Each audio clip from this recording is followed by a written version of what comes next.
This is TWiT. There's been some news on Nintendo Switch Online. Those who are eager to subscribe probably won't be very happy with the news. What's the word? Well, Nintendo Switch has an impending online service coming. The Nintendo Switch Online service is its current temporary name, and it has been delayed. It was going to get a soft launch this summer a full launch this summer with a bunch of random features, and that has been scaled back. We're going to have to wait until at least 2018 for the full Nintendo Switch Online suite.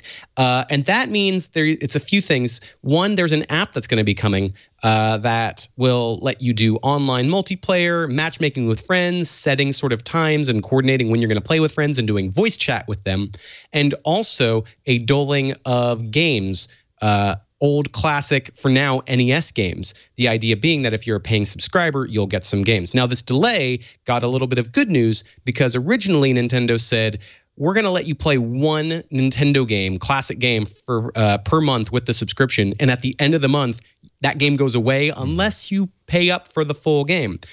People said, wow, that's really nickel and dimey. And Nintendo agreed, which is shocking. This is a company that tends to do historically these sort of anti-consumer things where they say we're big and you're just going to deal with it. Now they've come back and said, okay, if you are paying $20 a year, which is a lot cheaper than comparable Xbox and PlayStation plans, you will get access to just this glut of NES Classic games, potentially other systems as well, so that as long as you're a paying subscriber, you'll be able to access whatever classic games that they have deemed you worthy.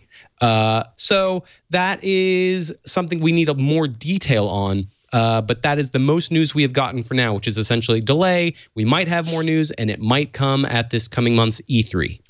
Any word on the $20? So the back catalog of these classic games, do you just automatically, you pay $20 for your first time, I don't know, 6 months into the launch of the service, and you get all of the ones that have been released before then? Or is it just you get access to the ones that are released from the time you're paying going forward? That's a really good question, because if you are an Xbox Live Gold subscriber or a PlayStation Plus subscriber, it works in a weird way where you need to be paying in the month that a game is rolled out to have access to it. So if, for example, you're a brand new PlayStation Plus member, you don't get Rocket League for free like older subscribers do. You simply get the ones per month that you had at the time. Nintendo has not clarified whether it'll have an ongoing collection that you'll be able to access or whether it'll be sort of a drip feed of a few games a month that compile over time. So that information is lacking. A ton of information is lacking. I mean, this Nintendo Switch still doesn't have a quote-unquote virtual console yet, which it's other big systems, the Wii U and the 3DS do, being that you can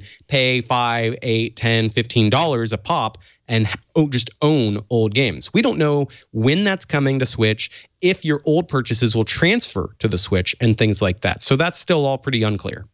So what about subscriptions services for games do you like? I mean, like I love Netflix, but I'm not a big fan of a lot of other subscription services.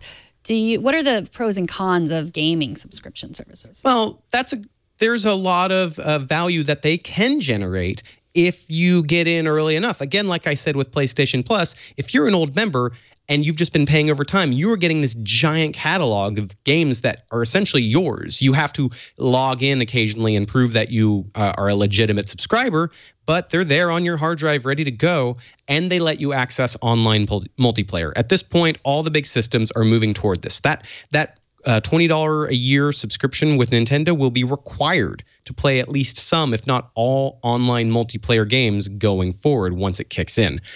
So in the meantime, because it's been delayed, those online multiplayer games coming later this year, including ARMS and Splatoon 2 and any others that Nintendo has yet to announce, those will work online without paying. So you get a little bit longer of this free trial of online play. But the idea is when you're paying, you get access, with Nintendo's case, to this app. And there's, for reasons I'll explain further on, there are some questions and issues about whether that little smartphone app is going to be better than Xbox Live and PlayStation Plus just having that stuff built into the systems.